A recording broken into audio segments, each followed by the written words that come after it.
बिस्मिल्लाहिर्रहमानिर्रहीम। Dear students, कैसे हैं आप लोग। आज यूनिट नंबर 7 का आगाज़ कर रहे हैं और यूनिट नंबर 7 से ही आपकी ज्योमेट्री स्टार्ट हो जाएगी। यूनिट नंबर 7 का नाम है फंडामेंटल्स ऑफ ज्योमेट्री। तो हमारा ये यूनिट 7 लेक्चर नंबर 16 से शुरू हो रहा है। तो इसमें क्या कुछ है, तो सबसे पहले तो आप ये समझ लीजिए कि इसमें कुल टोटल 7.1, 7.2, 7.3 और रिव्यू एक्सरसाइज 7 यानी 3 एक्सरसाइजेज शामिल हैं और एक रिव्यू एक्सरसाइज शामिल है। इसमें आपने ध्यान ये देना है कि हमारे रिड्यूस सिलेबस में मुकम्मल सवाल एक्सरसाइजेज के नहीं शामिल, तो आपने रिड्यूस सिलेबस को सामने रख के सवालों को, क्वेश्चंस को देखना है और उन्हें सॉल्व करना है और उन्हीं को हम लोग डिस्कस करेंगे।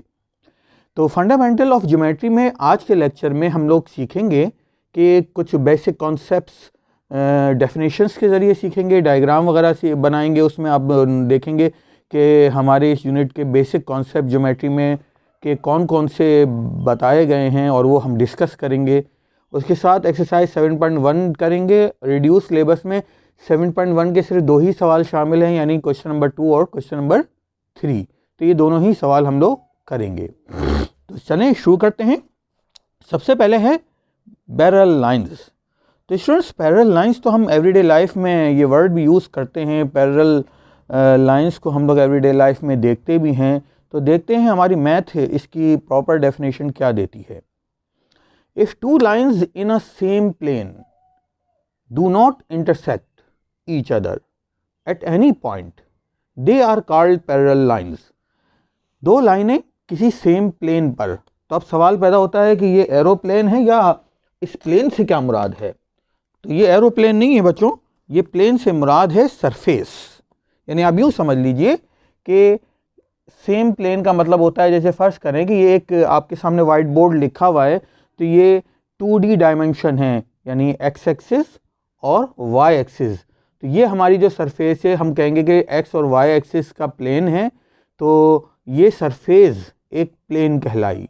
इसी तरह वाई जेड एक्सिस का प्लेन होगा और सॉन, इस तरह से मुख्तलिफ प्लेन होते हैं जिसके ऊपर हमारी ये डायग्राम बनती है।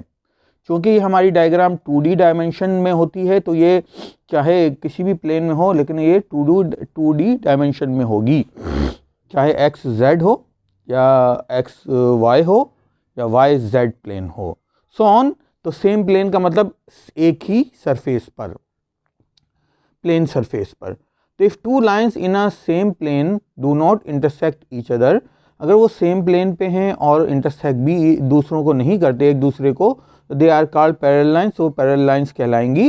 जैसे आपके सामने हमने अपनी इस सरफेस पर इस वाइट बोर्ड के ऊपर 2 लाइनें बनाई हैं, एक AB है और दूसरी CD है। तो इनके दरमियान कोई भी इंटरसेक्शन कहीं पर भी नहीं होगा, क्योंकि ये लाइनें, इन लाइनों का कोई एंड पॉइंट नहीं है, तो ये किसी भी पॉइंट पर आपस में इंटरसेक्ट नहीं करेंगी। इसलिए इन 2 लाइनों को हम पैरेलल लाइंस कहेंगे। अब मैथमेटिक्स में इसको सिंबॉलिकली किस तरह लिखा जाता है कि जैसे फर्ज करें इस एग्जांपल में AB और CD 2 पैरेलल लाइंस हैं, तो हमने लिखा AB और इसके ऊपर लाइन का सिंबल बनाया कि इसका मतलब है कि AB एक लाइन है। CD, इसके ऊपर एक लाइन का सिंबल बनाया, इसका मतलब है कि CD एक लाइन है। तो ये एक आप पैरेलल लाइंस इन दोनों के दरमियान बना देंगे जो इनके कद से बड़ी होगी। यानी CD जो आपने लिखा है और AB जो आपने लिखा है, उनसे ज़रा आप बड़ी रखेंगे इन 2 पैरेलल लाइंस को। तो ये सिंबॉलिकली इस बात को रिप्रेजेंट करेगा कि AB लाइन जो है वो पैरेलल है CD लाइन के। तो इस तरह जहाँ पे भी आपको लिखा मिले तो उसके मायने ये होंगे, line AB is parallel to line CD। अब आ जाते हैं एवरीडे एग्जाम्पल में। आपने तो ट्रेन की पटरी देखी होगी कि वो जो होती हैं लाइनें, उनकी भी वो पैरेलल होती हैं, कभी आपस में मिलती नहीं हैं। आ जाते हैं हम लोग अब कुछ प्रॉपर्टीज़ की तरफ। तो पैरेलल लाइंस की कुछ प्रॉपर्टीज़ को समझते हैं। 2 लाइंस, नंबर 1 है 2 lines which are parallel to same given line. 2 लाइनें हैं जो किसी एक लाइन के पैरेलल हैं, parallel are parallel to each other, तो वो दोनों आपस में भी पैरेलल होंगी। चलिए इस बात को समझते हैं। इस बात को समझने के लिए एक डायग्राम बना रहा हूं, तो आप उस डायग्राम को देखिएगा। इस डायग्राम में अगर आप गौर करें तो एक लाइन है जिसको मैं कह रहा हूं ए बी, ये लाइन नंबर 1 हो गई, तो L1 भी लिख सकते हैं इसको, ठीक है। अब इसी के पैरेलल एक और लाइन बना रहा हूं जो ए बी के पैरेलल है, ये लाइन नंबर 2 है, इसको कह दिया सी और डी। अब ये लाइन नंबर 2 लाइन नंबर 1 के पैरेलल है। फिर एक और लाइन बना रहा हूं जो लाइन नंबर 1 के पैरेलल होगी, इसे लाइन 3 कहा, इसे कहा ई और इसे कहा एफ। तो ये जो ई एफ लाइन है इसको L3 कहा, ये भी L1 के पैरेलल है। तो इस प्रॉपर्टी के मुताबिक two lines which are parallel to the same line given lines, दो लाइनें जो किसी एक लाइन के पैरेलल हों, are parallel to each other, वो खुद आपस में भी पैरेलल होंगी। तो देखते हैं L1 के L2 जो है वो L1 के पैरेलल है, ठीक है। L3 जो है वो L1 के पैरेलल है, ठीक है। तो इसका मतलब ये है कि ये L1 और L3 दोनों, L2 और L3 दोनों आपस में भी पैरेलल होंगी। इस बात को हम लोग अलजबरा में तो कहते थे कि ये एक ट्रांजिटिव प्रॉपर्टी है। यानी क्या मतलब, if L2 is parallel to L1 and L3 is parallel to L1, then L2 is also parallel to L3। तो ये है इस प्रॉपर्टी में कि L2 L1 के पैरेलल है, L3 L1 के पैरेलल है। तो इसका मतलब है कि L2 और L3 दोनों आपस में पैरेलल होंगी।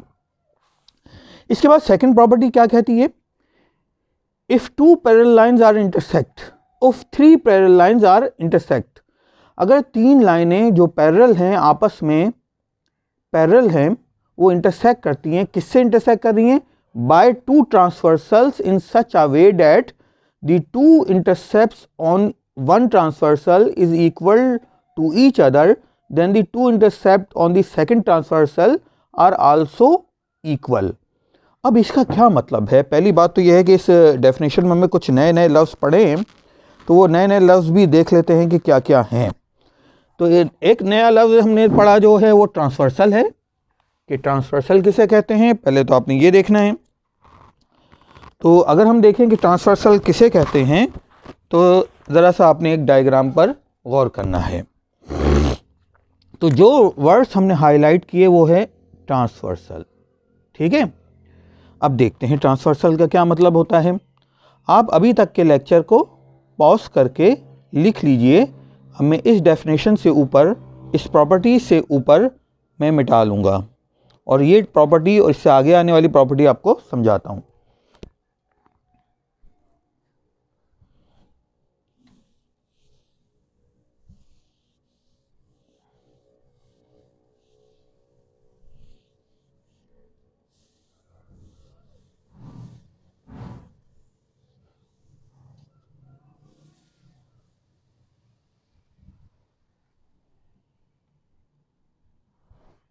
अब इस प्रॉपर्टी को समझते हैं। इन्होंने लिखा है इफ थ्री पैरेलल लाइंस, तो इसका मतलब है कि तीन पैरेलल लाइंस तो हमने बनानी होंगी। फिगर है ये प्रॉपर्टी नंबर 2 की। अब हमने थ्री पैरेलल लाइंस बनानी है। पहली पैरेलल लाइंस, लेकिन ये लाइन बन जाए पहले, सही स्ट्रेट लाइन बन जाए, लाइन तो बन जाएगी लेकिन स्ट्रेट लाइन बने तो मज़ा आएगा। तो देखें, ये फिर एक कोशिश कर लेते हैं। ये है पहली लाइन जिसको मैंने कहा ए और बी, ये है दूसरी लाइन, इसको कहा सी और डी, ये है तीसरी लाइन जिसको मैंने कहा ई और एफ। अब बेटा ये याद रखें कि ट्रांसवर्सल किसे कहते हैं, पहले इस बात को याद रख लें। देखें, अगर दो या दो से ज़्यादा पैरेलल लाइन को कोई लाइन इंटरसेक्ट कर रही हो, जैसे कि मैं आपके सामने एक लाइन बना रहा हूँ, वो इन तीनों लाइनों को इंटरसेक्ट कर रही है। तो पैरेलल लाइंस को इंटरसेक्ट करने वाली लाइन को, यानी दो और दो से ज़्यादा पैरेलल लाइंस को जो इंटरसेक्ट करे उस लाइन को ट्रांसवर्सल कहते हैं। तो ये लाइन ट्रांसवर्सल कहलाई, इसे कहा ट्रांसवर्सल, क्योंकि ये दो या दो से ज़्यादा पैरेलल लाइंस को आपस में इंटरसेक्ट कर रही है। तो स्टूडेंट जो इंटरसेक्ट कर रही है तो इसके नतीजे में हमें पॉइंट्स कुछ मिल रहे हैं। ये इंटरसेक्टिंग पॉइंट पहला है, इसे आप P का नाम दे दें। ये इंटरसेक्टिंग पॉइंट दूसरा है, इसे आप Q का नाम दे दें। और ये इंटरसेक्टिंग पॉइंट तीसरा है PQ, ये R का नाम दे दें। ठीक है स्टूडेंट्स, तो ये कहलाई एक ट्रांसवर्सल और ये एक लाइन है, तो इसको लाइन हम कह देते हैं लाइन नंबर 1। ठीक है, बल्कि आप इसे कोई नाम दे दें तो हम इसे दे देते हैं S और T, बल्कि ऐसा करते हैं GH दे देते हैं, G और H। तो ये GH पहला ट्रांसवर्सल है। ठीक है, अब मैं दोबारा लाइनें पढ़ता हूं।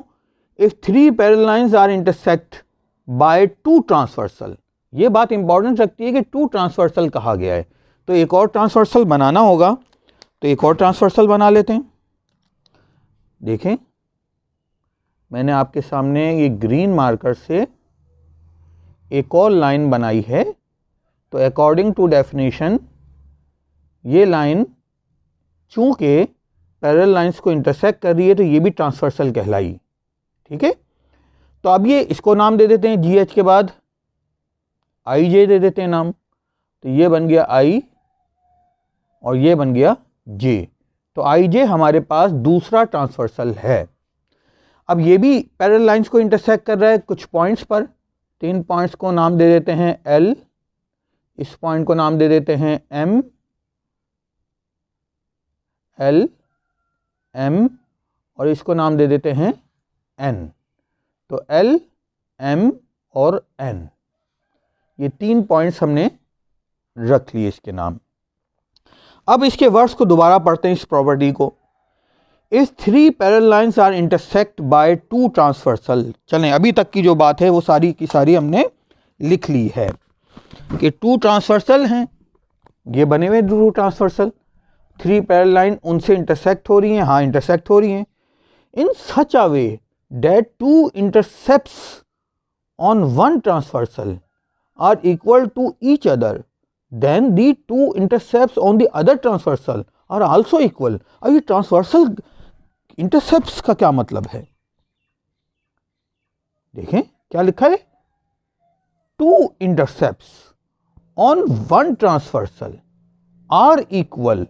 ये कह रहे हैं कि अगर 2 इंटरसेप्ट पहले ट्रांसवर्सल में इक्वल हैं, तो पहला ट्रांसवर्सल ये रेड कलर का आपको नजर आ रहा है कि ट्रांसवर्सल का इंटरसेप्ट किसे कहेंगे। देखिए इंटरसेप्ट ये है ना इंटरसेप्टिंग पॉइंट P और ये इंटरसेप्टिंग पॉइंट Q।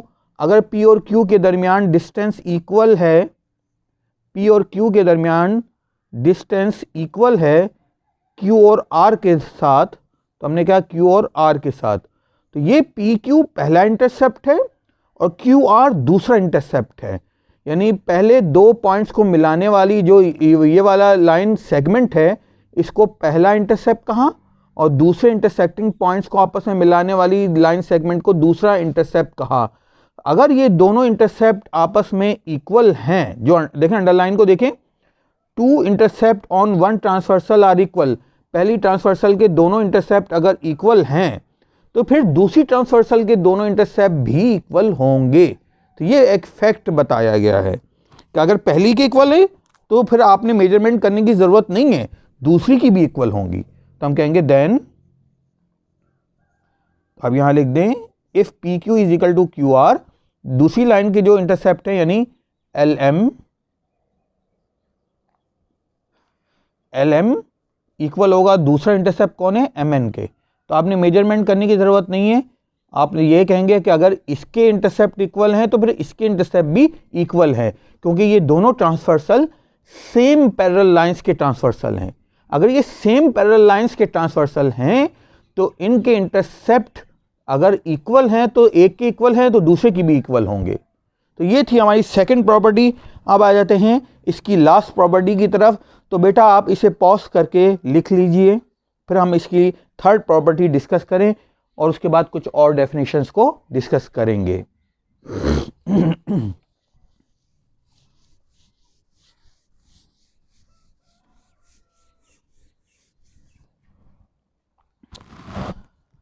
अब थर्ड प्रॉपर्टी यहां देख लेते हैं कि क्या है।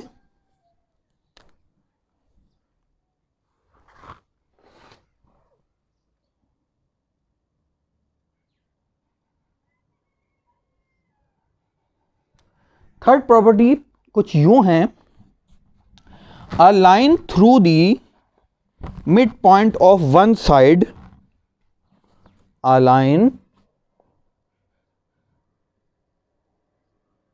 through the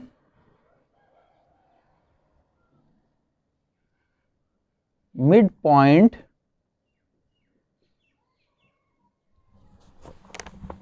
midpoints of one side of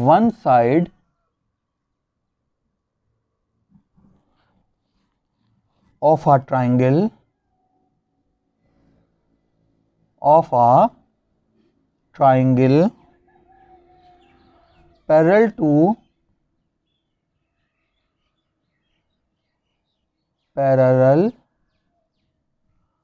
to another side bisect the third side,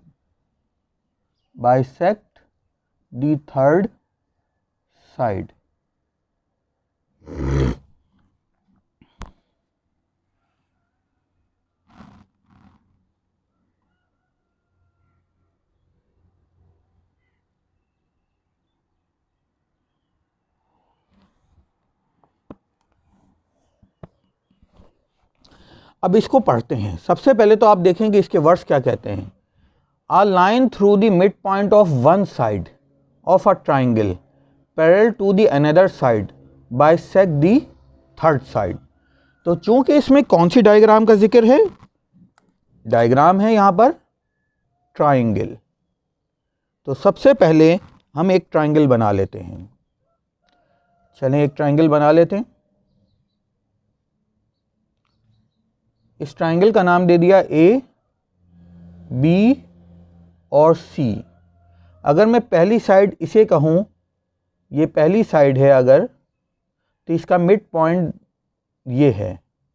तो मिड पॉइंट को मैं एल का नाम दे देता हूँ कि ये मिड पॉइंट एल है जो ए बी का मिड पॉइंट है। ठीक है, तो हम यहाँ अगर लिख सकते हैं कि mid point of A B is L. ठीक है, एल है। तो अब देखें क्या लिखा है, a line through the mid point of one side, एक साइड के मिड पॉइंट, तो उसका नाम मैंने एल रख दिया। ठीक है, of a triangle parallel to the another side. अब यहाँ पे एक बात जिक्र देखें, यहाँ एक लाइन का जिक्र है जो गुजर रही है मिड पॉइंट से, ट्राइंगल की एक साइड से। तो चलें वो लाइन बनाते हैं। अब ये लाइन इससे गुजर रही है, लेकिन आगे क्या कह रहे हैं, पैरेलल टू अनदर साइड, वो इस साइड के पैरेलल है। चलिए मिड पॉइंट से गुजर रही है, ये लाइन मिड पॉइंट से गुजर रही है। इसको इस लाइन को मैं कोई नाम दे देता हूँ। फर्स्ट करें, इस लाइन को मैंने नाम दे दिया पी और क्यू। ये मिड पॉइंट से पास हो रही है और ये लाइन दूसरी साइड के पैरेलल है। तो हम यहाँ पे ये बात लिख लेते हैं। हमने लिखा P Q is parallel to A C. तो पी क्यू जो है वो ए सी के पैरेलल है और पासिंग थ्रू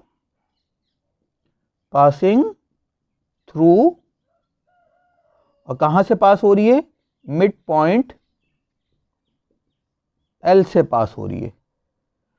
तो कह ये रहे हैं, ये फैक्ट ये बता रहे हैं कि बाइसेक्ट दी थर्ड साइड, अब पहली साइड तो ये हो गई थी, दूसरी साइड ये हो गई थी, तो थर्ड साइड कौन सी हुई? ये BC। तो BC जो है वो थर्ड साइड हुई, यानी लाइन नंबर 3 बन गई, साइड नंबर 3। तो ये साइड नंबर 2, ये साइड नंबर 3। तो अब ओवरऑल इस बताने का ये मकसद था कि एक ट्राइंगल ABC है जिसकी पहली साइड के मिड पॉइंट से एक लाइन इस तरह पास हो रही है कि वो दूसरी साइड के पैरेलल है। तो अब अगर AC और ये PQ आपस में पैरेलल हैं तो ये बता रहे हैं कि बाइसेक्ट दी थर्ड साइड। तो जो थर्ड साइड है उसको ये बाइसेक्ट करेगी, ये रेड कलर की लाइन। तो बाइसेक्ट का मतलब ये है कि ये जो पॉइंट है, जो BC का और इस PQ लाइन का इंटरसेक्टिंग पॉइंट है, ये पॉइंट BC का मिड पॉइंट है। तो हम कहेंगे कि हमें ये बताया गया है, अगर इसको नाम M का दे दूं, कि M is a mid point of BC। M जो है वो मिड पॉइंट होगा BC से। तो इसका मतलब ये है कि ये वाला फैक्ट है और बाकी सब गिवन है। तो गिवन हमें था एक ट्राइंगल ABC, गिवन हमें था कि पहली साइड का मिड पॉइंट, और गिवन हमें था कि एक लाइन इस मिड पॉइंट से इस तरह पास हो रही है कि वो सेकंड साइड के पैरेलल है। इतनी बात हमें गिवन थी। तो इस गिवन स्टेटमेंट से हमें इन्होंने एक फैक्ट बताया कि वो जो थर्ड साइड होगी उससे जब ये पास होगी तो वो थर्ड साइड को बाइसेक्ट करेगी, जिसका मतलब है कि वो थर्ड साइड के मिड पॉइंट से पास होगी। तो ये थी थर्ड प्रॉपर्टी। अब आ जाते हैं हम लोग कुछ और डेफिनेशंस की तरफ। तो आप लोगों ने इसे पॉज करके लिख लेना है।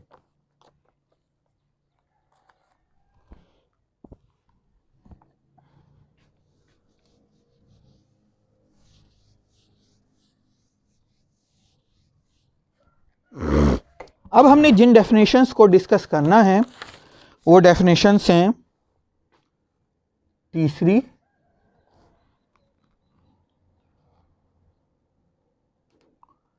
Types of angles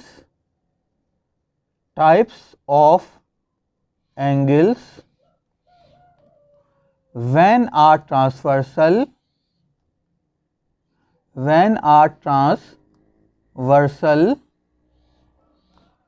intersect two lines। ठीक है, types of angles when a transversal intersect two lines. चलें पहले तो डायग्राम बनाते हैं, फिर इसको डिस्कस करते हैं। टू लाइंस, तो इसका मतलब ये है, ये टू लाइंस कौन सी होंगी? ये टू लाइंस पैरेलल लाइंस होंगी। ठीक है, यहां नहीं होंगी, टू पैरेलल लाइंस होंगी। वैसे ट्रांसवर्सल का वर्ड यूज हो गया तो पैरेलल लिखने की जरूरत नहीं है, क्योंकि ट्रांसवर्सल कहते ही उसे हैं जो पैरेलल लाइंस को क्रॉस करे, इंटरसेक्ट करे। तो ज़रा आप देखिए हम क्या लिखने जा रहे हैं। सबसे पहले टू पैरेलल लाइंस बनाते हैं। पहली लाइन जिसको मैंने नाम दिया AB का, इसी के पैरेलल दूसरी लाइन बनाई जिसको मैंने नाम दिया CD का।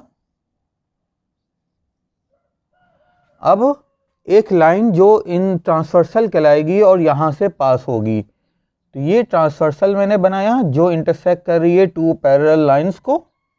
इस ट्रांसवर्सल का नाम मैंने E और F रख दिया।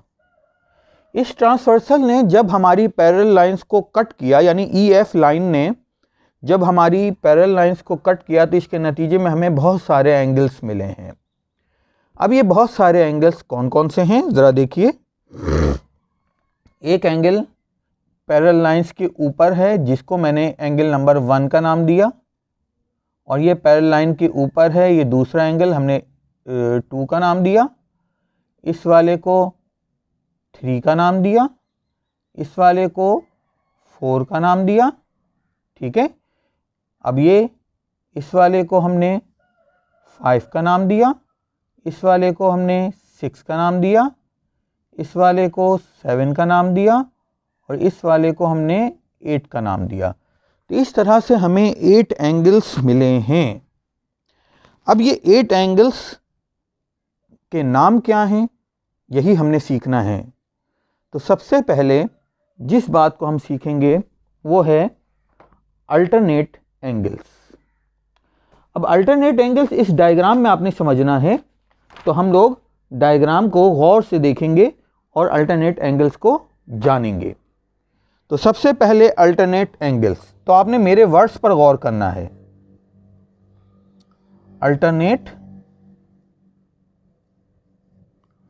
Alternate angles. अब मेरे वर्ड्स को आपने गौर से समझना है ताकि आपको अल्टरनेट समझ आए।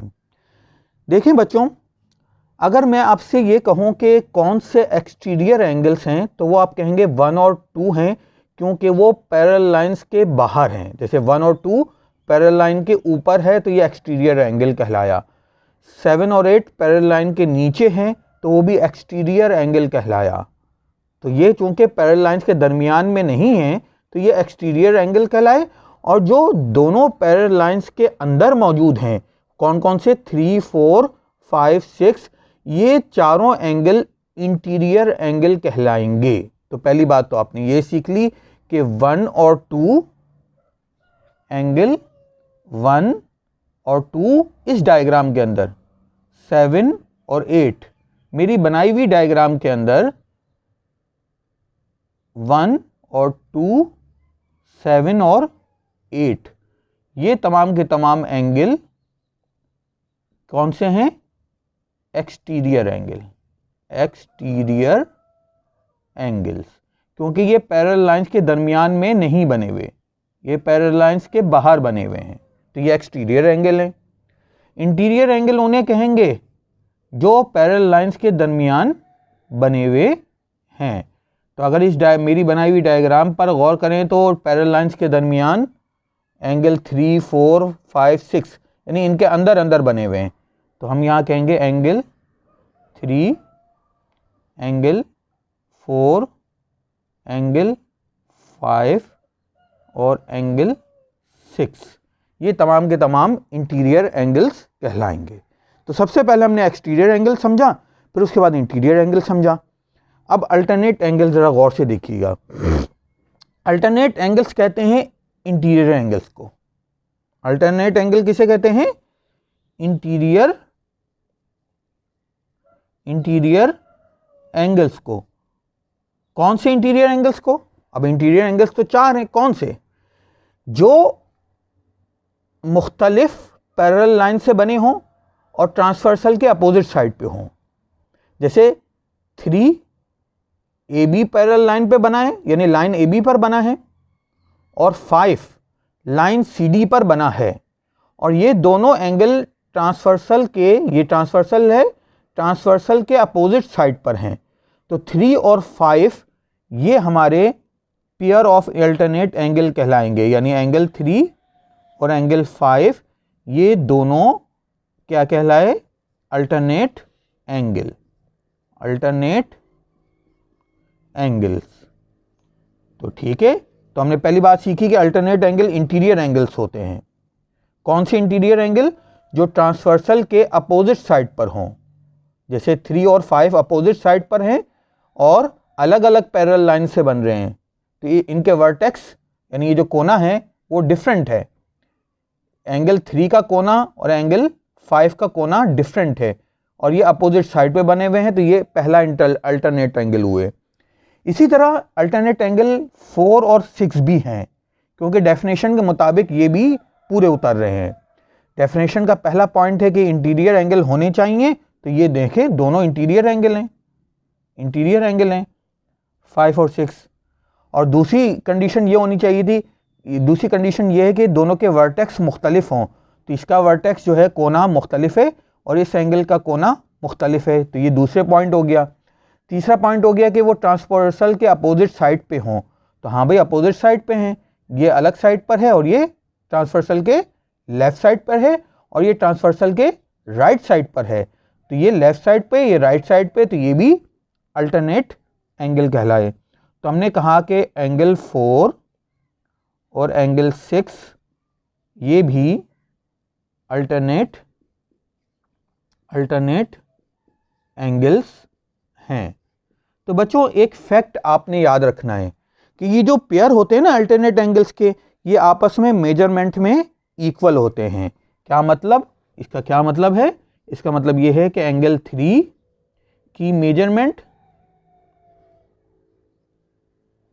और एंगल 5 की मेजरमेंट आपस में इक्वल होगी, एंगल 4 की मेजरमेंट और एंगल 6 की मेजरमेंट आपस में इक्वल होगी। तो हम ये कह सकते हैं कि pair of alternate angles are equal. Alternate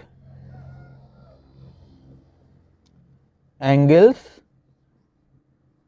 are equal, ये शॉर्ट फॉर्म में मैंने मुख्तसर लफ्ज़ों में बताया आपको। तो अल्टरनेट एंगल्स आपने यहाँ पे सीखे।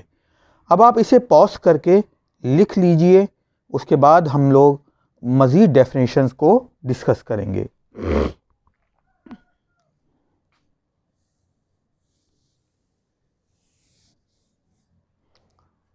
अब आ जाते हैं अगली डेफिनेशन की तरफ, और वो है कॉरस्पॉन्डिंग एंगल्स।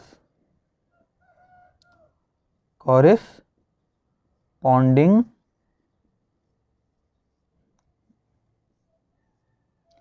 एंगल्स। अब कॉरस्पॉन्डिंग एंगल्स किसे कहते हैं, ज़रा इस बात पे गौर करना है। डायग्राम आपकी यही है कि पैरेलल लाइंस हैं, उनको इंटरसेक्ट एक लाइन कर रही है जिसे ट्रांसवर्सल कहते हैं। 8 एंगल्स बन रहे हैं। इन 8 एंगल्स में 4 एंगल्स एक्सटीरियर हैं और 4 एंगल इंटीरियर हैं। अब ये यहाँ तक करने के बाद अब आपने देखना है कि इन एक्सटीरियर्स और इन इंटीरियर्स एंगल्स में कौन से एंगल कॉरस्पॉन्डिंग हैं। चलें देखते हैं कि कौन से एंगल कॉरस्पॉन्डिंग हैं। तो स्टूडेंट्स आपने याद रखना है कि कॉरस्पॉन्डिंग एंगल्स में हम कहेंगे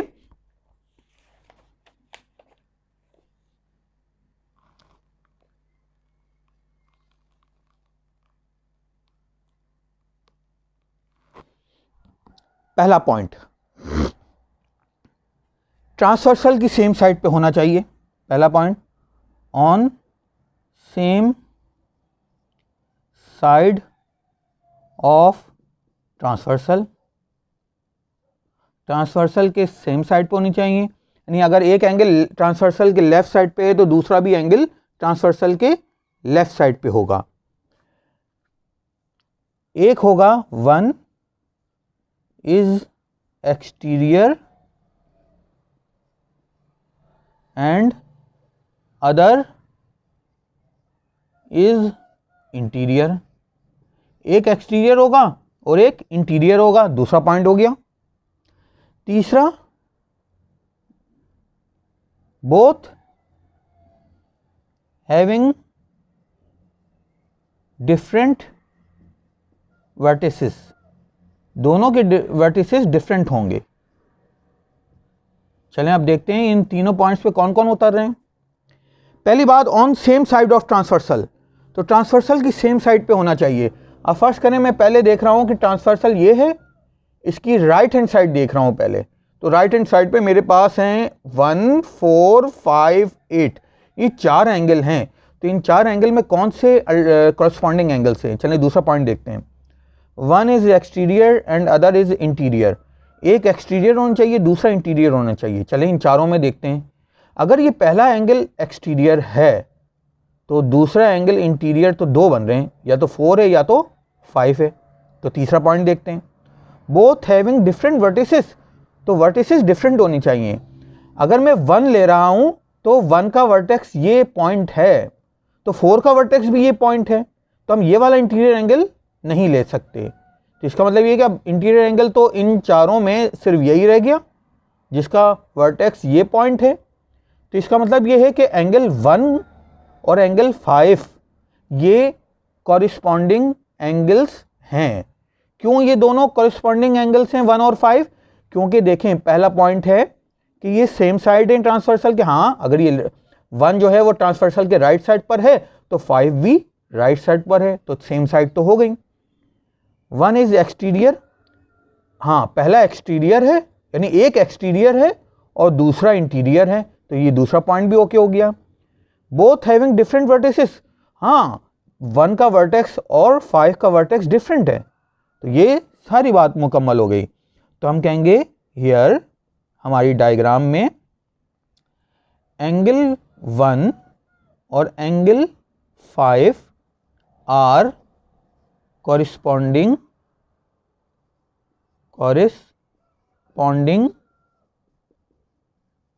एंगल्स, तो ये कॉरिस्पॉन्डिंग एंगल्स हैं। चलें और देखते हैं, अभी राइट साइड पे ही देखते हैं और कौन है। देखें 8 एक्सटीरियर है और 4 इंटीरियर है, ये ट्रांसवर्सल की सेम साइड पर हैं और इनके वर्टिसेस डिफरेंट हैं, एक इंटीरियर है तो एक एक्सटीरियर है, तो ये दोनों भी कॉरिस्पॉन्डिंग एंगल कहलाएंगे। तो हम कहेंगे ये वाला जो पेयर है यानी 8 और 4 ये भी आर कॉरिस्पॉन्डिंग एंगल्स, तो ये भी कॉरिस्पॉन्डिंग एंगल्स हैं। चलें ये तो हमने अभी ट्रांसवर्सल की राइट साइड देखी है, अब ट्रांसवर्सल की लेफ्ट साइड देखते हैं। अब ट्रांसवर्सल की लेफ्ट साइड पे देखें तो कौन से, ये भी 4 एंगल हैं 2, 3, 6 और 7, तो इनमें कौन सी angle pairs of angle corresponding angles की डेफिनेशन पर पूरा उतर रहे हैं। चलें देखते हैं। ये 2 एंगल जो है वो एक्सटीरियर एंगल है और इसका वर्टेक्स ये है। ये 6 एंगल जो है, एंगल 6 जो है वो इंटीरियर एंगल है और इसका वर्टेक्स है ये। तो 2 और 6 कॉरिस्पॉन्डिंग एंगल हैं क्योंकि ये डेफिनेशन पे पूरा उतर रहे हैं। तो एंगल 2 और एंगल 6 ये दोनों कॉरिस्पॉन्डिंग एंगल्स हैं क्योंकि ये डेफिनेशन पे पूरा उतर रहे हैं। तो देखें 3 और 7 भी पूरा उतर रहे हैं क्योंकि पहली शर्त है, पहली कंडीशन कि ट्रांसवर्सल की सेम साइड पे होनी चाहिए, तो एंगल 3 और एंगल 7 दोनों लेफ्ट हैंड साइड पर हैं ट्रांसवर्सल के। फिर दूसरी शर्त कि इन दोनों के वर्टिसेस डिफरेंट होने चाहिए, तो इसका वर्टेक्स अलग है, इसका वर्टेक्स अलग है, दोनों डिफरेंट हैं। एक एक्सटीरियर होना चाहिए, एक इंटीरियर होना चाहिए, तो वो भी बात ओके हो गई।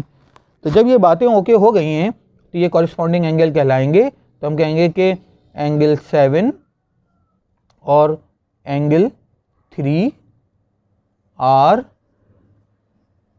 Corresponding angles. तो स्टूडेंट्स एक फैक्ट आपने याद रखना है और फैक्ट ये है कि कॉरिस्पॉन्डिंग एंगल्स की मेजरमेंट इक्वल होती है। क्या मतलब, अगर 1 और 5 कॉरिस्पॉन्डिंग एंगल्स हैं तो इनकी मेजरमेंट इक्वल होगी। अगर ये बिल फर्स्ट 45 डिग्री का है तो ये भी 45 डिग्री का होगा। 4 और 8 कॉरिस्पॉन्डिंग एंगल्स हैं, इनकी मेजरमेंट भी आपस में इक्वल होगी। फर्स्ट करें, अगर ये 120 डिग्री का है तो ये भी 120 डिग्री का होगा, सो ऑन। ये एक रफ सी मैं आपको बता रहा हूँ, लेकिन बात यह है कि कॉरिस्पॉन्डिंग एंगल्स की मेजरमेंट इक्वल होती है। तो इस बात को आप यहाँ लिख सकते हैं कि measurement angle 1 is equal to measurement angle 5 क्योंकि ये दोनों कॉरिस्पॉन्डिंग एंगल्स हैं। Measurement angle 8 is equal to measurement angle 4 क्योंकि ये कॉरिस्पॉन्डिंग एंगल्स हैं इसलिए इक्वल हैं। Measurement angle 2 is equal to measurement angle 6 क्योंकि ये कॉरिस्पॉन्डिंग एंगल्स हैं इसलिए आपस में इक्वल हैं। ये देखें क्या मतलब है, मेजरमेंट एंगल 7 इक्वल है मेजरमेंट एंगल 3 के क्योंकि ये दोनों कॉरिस्पॉन्डिंग एंगल्स हैं और corresponding angles are equal in measurement. तो ये पॉज करके आप लोग लिख लीजिए और अच्छी तरह इसको रिवाइंड करके बार बार आप लोग इसको समझ सकते हैं। अब इसकी थर्ड डेफिनेशन की तरफ, फोर्थ मतलब नेक्स्ट डेफिनेशन थर्ड की तरफ आते हैं। तो डायग्राम आपकी यही रहेगी, इसके बाद हम आ जाते हैं नेक्स्ट डेफिनेशन की तरफ।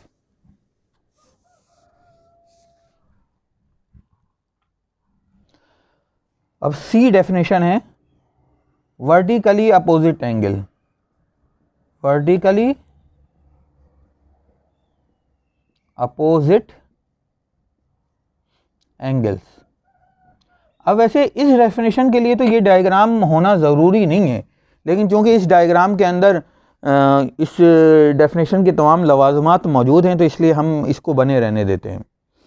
वर्टिकली अपोजिट एंगल किसे कहते हैं? देखें, टू लाइंस इंटरसेक्ट कर रही हैं, ठीक है, जैसे आपके सामने ए बी लाइन और ई एफ लाइन आपस में इंटरसेक्ट कर रही हैं, तो 4 एंगल्स बन रहे हैं, 1 2 3 4, ये 4 एंगल्स बन रहे हैं। तो इन 4 एंगल्स में जिन एंगल्स के आर्म सेम हैं और वो अपोजिट बने हुए हैं, तो क्या मतलब, पहला है two lines intersect each other, intersect each other, ये इंटरसेक्ट कर रही हैं, ठीक है, पहली बात। 4 एंगल्स फॉर्म्ड, तो 4 एंगल्स बनेंगे, ठीक है। तो फिर इनमें आर्म्स आर डिफरेंट, जिनके आर्म्स डिफरेंट होंगे वो एंगल वर्टिकल होंगे। चलें कैसे? पहली बात, two lines intersect each other. चलें इस एग्जांपल में देखें तो ए बी और ई एफ इंटरसेक्ट कर रहे हैं, 4 एंगल्स फॉर्म, 1 2 3 4, 4 एंगल्स फॉर्म्ड हो रहे हैं।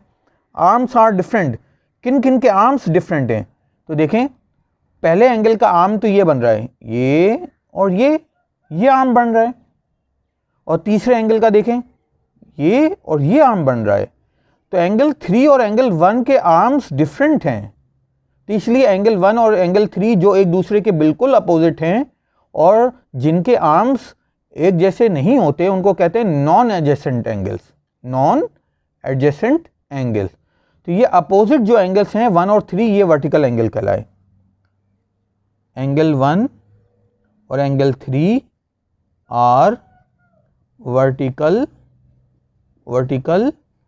एंगल्स। तो ये वर्टिकल एंगल्स हैं क्योंकि ये तीनों डेफिनेशन पे उतर रहे हैं, यानी ये डेफिनेशन के तीनों पॉइंट्स पर पूरा उतर रहे हैं। पहला point, two lines intersect each other, हाँ भाई 2 लाइन इंटरसेक्ट कर रही हैं, ठीक है। 4 एंगल्स बन रहे हैं, हाँ भाई 4 एंगल्स बन रहे हैं। तो जिनके आर्म डिफरेंट हैं वो वर्टिकल एंगल कहलाए, अपोजिट भी होंगे ये। तो देखें, पहले वाले का आर्म और तीसरी वाली का आर्म बिल्कुल डिफरेंट है, तो इसलिए ये दोनों वर्टिकल एंगल कहलाए और इनकी मेजरमेंट, वर्टिकल एंगल की मेजरमेंट आपस में हमेशा इक्वल होती है। तो ये पॉइंट आपने जहन में रखना है कि vertical angles are equal in measurement. तो हम ये कहेंगे कि एंगल 1 की मेजरमेंट इक्वल है एंगल 3 की मेजरमेंट से, क्योंकि वर्टिकल एंगल्स इक्वल होते हैं। अब एंगल 2 और 4 को देख लें। देखिए, 2 का आर्म, तो एंगल का आर्म जो है वो ये है, जहां मेरा पेन मूव कर रहा है, ये एंगल 2 का आर्म है। एंगल 4 का आर्म ये है, पहला आर्म, ये दूसरा आर्म, तो एंगल 4 का आर्म ये है। तो फिर चूंकि इन दोनों के आर्म्स डिफरेंट हैं, ठीक है, तो इसलिए हम कहेंगे कि angle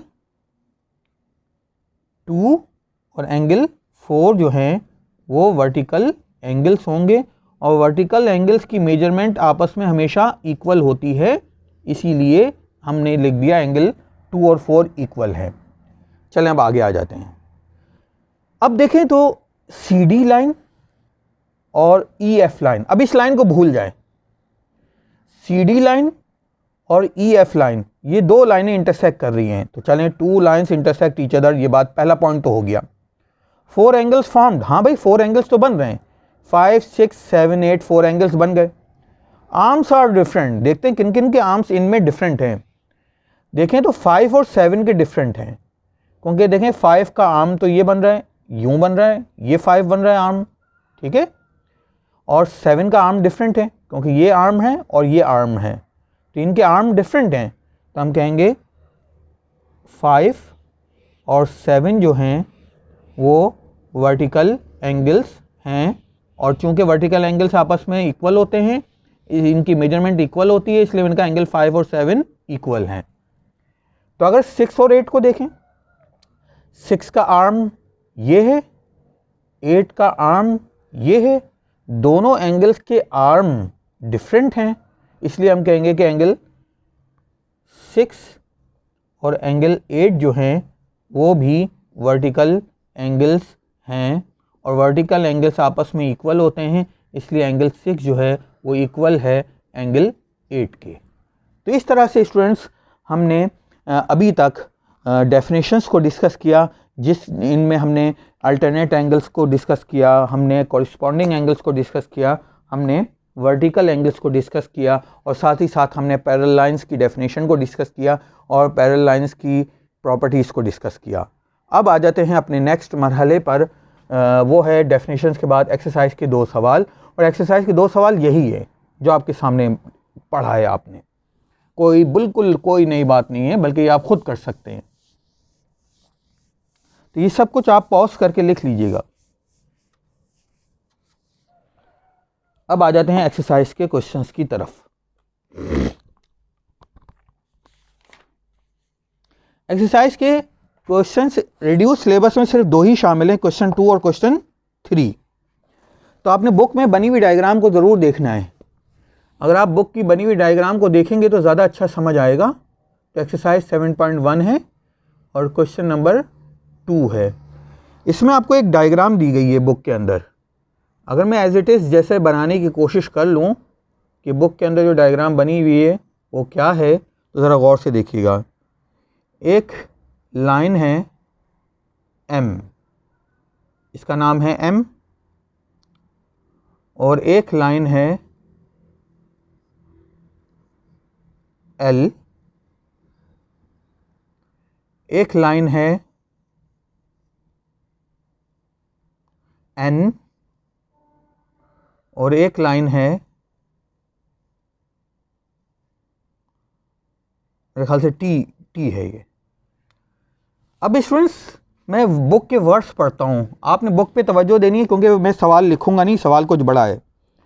in the following figure indicate parallel and non parallel lines. ये इस डायग्राम में आपने सिर्फ देख के ये बताना है कि पैरेलल लाइंस कौन सी हैं और नॉन पैरेलल लाइंस कौन सी हैं। तो आप सॉल्यूशन की हेडिंग डालेंगे, पहले हेडिंग डालेंगे पैरेलल लाइंस, ठीक है। और उससे पहले लिख लें इन अबव डायग्राम,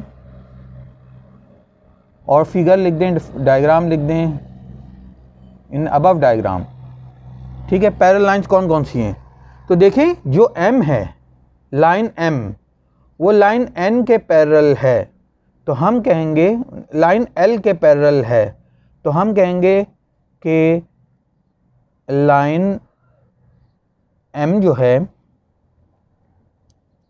यानी हम इसका नाम ही लिख देते हैं M is parallel to L।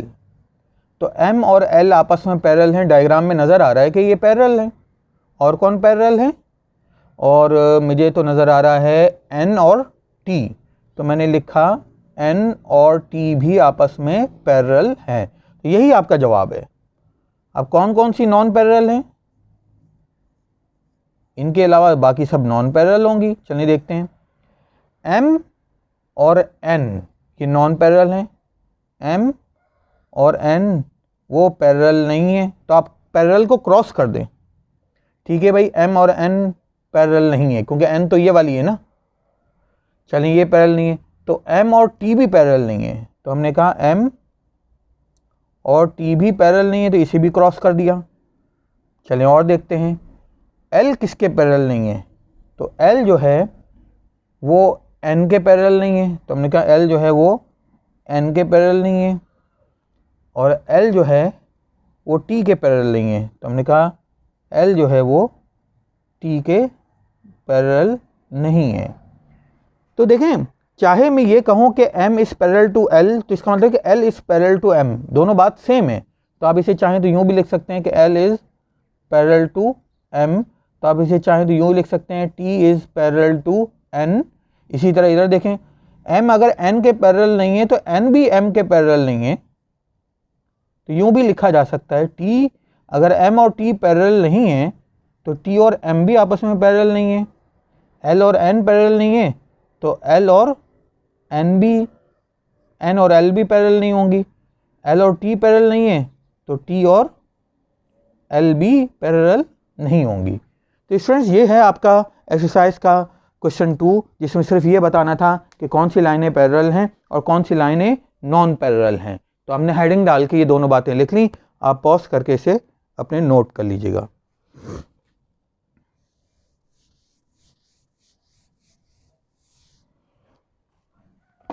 अब क्वेश्चन 3 पे आ जाते हैं।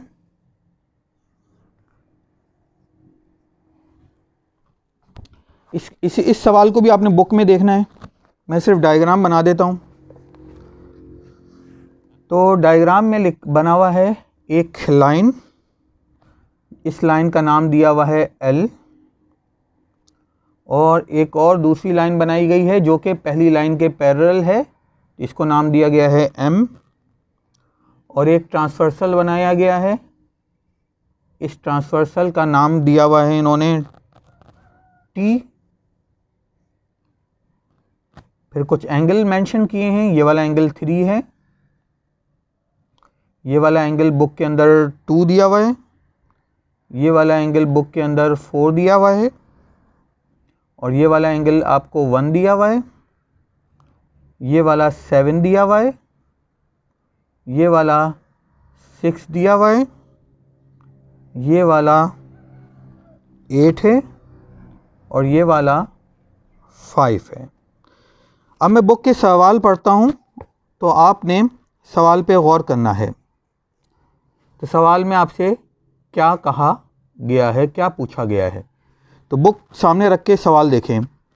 इन the following figure write pairs of alternate angles, corresponding angles, vertically opposite angles, interiors angle on the same side of transversal. Transversal की सेम साइड पे इंटीरियर एंगल जो है वो वाले अपने बताने हैं। अच्छा, क्या है? पहले पेयर ऑफ अल्टरनेट एंगल्स। तो सबसे पहले हम सॉल्यूशन की हेडिंग डालेंगे और लिखेंगे इन अबव फिगर। ऊपर वाली फिगर को सामने रखते हुए पहली चीज अल्टरनेट एंगल्स। अल्टरनेट एंगल्स, तो स्टूडेंट्स बच्चों हमने अभी डेफिनेशंस पढ़ी थी ना, तो उन सारी डेफिनेशंस में अल्टरनेट एंगल्स को भी सीखा था, तो इसमें कोई नई बात नहीं है। तो अल्टरनेट एंगल कौन कौन से हैं? 1 और 7। तो हम कहेंगे एंगल 1 और एंगल 7 जो हैं वो वर्टिकल एंगल्स हैं, क्योंकि ये ट्रांसवर्सल के अपोजिट साइड पर हैं और डिफरेंट वर्टिसेस हैं। तो 4 और 6 भी अल्टरनेट एंगल हैं, क्योंकि वो ट्रांसवर्सल की अपोजिट साइड पे हैं और इंटीरियर एंगल्स हैं और वर्टिसेस डिफरेंट हैं। तो हमने कहा कि एंगल 4 और एंगल 6, तो ये दोनों जो हैं आर बल्कि हेडिंग डाल दिए तो आपने बार बार लिखने की ज़रूरत नहीं है भाई, ये आपके अल्टरनेट एंगल्स हैं। दूसरा इन्होंने कहा है कि कॉरिस्पॉन्डिंग एंगल्स बताएं। कॉरिस्पॉन्डिंग एंगल्स, तो आपने इस हेडिंग के नीचे सिर्फ कॉरिस्पॉन्डिंग एंगल्स ही लिखना है, इसलिए आपको बार बार कॉरिस्पॉन्डिंग एंगल के वर्ड को यूज़ नहीं करना। चलिए देखते हैं। कॉरिस्पॉन्डिंग एंगल्स हमने डेफिनेशन में पढ़ा था कि वो ट्रांसवर्सल की सेम साइड पर होते हैं। तो ट्रांसवर्सल की सेम साइड पे कौन कौन से कॉरिस्पॉन्डिंग एंगल हैं? जिनके वर्टिसेस डिफरेंट हों। तो इसका वर्टेक्स और ये वर्टेक्स डिफरेंट वर्टिसेस यही नज़र आ रहे हैं हमें। अगर मैं ट्रांसवर्सल की राइट साइड पे देखूं तो एक एक्सटीरियर और एक इंटीरियर होना चाहिए। तो देखें 2 एक्सटीरियर है और 6 इंटीरियर है। तो हमने कहा एंगल 2 और एंगल 6 ये कॉरिस्पॉन्डिंग एंगल्स हैं। और देखें 2 और 6 हैं तो 1 इंटीरियर है और 5 एक्सटीरियर है, तो 1 और 5 भी कॉरिस्पॉन्डिंग एंगल्स हो गए। ठीक है, आगे बढ़ते हैं। अब ट्रांसवर्सल की लेफ्ट साइड पे आ जाते हैं। लेफ्ट साइड पे देखते हैं कौन से हैं। ये एक्सटीरियर है, ये इंटीरियर है, दोनों के वर्टिसेस डिफरेंट हैं। तो 3 और 7 जो हैं वो हमारे पास, हमने कहा कि एंगल 3 और एंगल 7 जो हैं ये हमारे पास कॉरिस्पॉन्डिंग एंगल हैं। देखें एंगल 4 इंटीरियर है, एंगल 8 एक्सटीरियर है, तो ये दोनों भी हमारे कॉरिस्पॉन्डिंग एंगल हो गए, यानी एंगल 4 और एंगल 8। तो सिर्फ इस सवाल में ये कहा गया था कि अल्टरनेट एंगल्स बताएं, तो हमने लिख दिए कि ये हैं। कॉरिस्पॉन्डिंग एंगल्स बताएं तो हमने लिख दिए कि ये हैं। अब इन्होंने पूछा है कि वर्टिकली अपोजिट एंगल कौन से हैं। तो मैं अभी यहीं लिख लेता हूँ। तीसरा इन्होंने पूछा है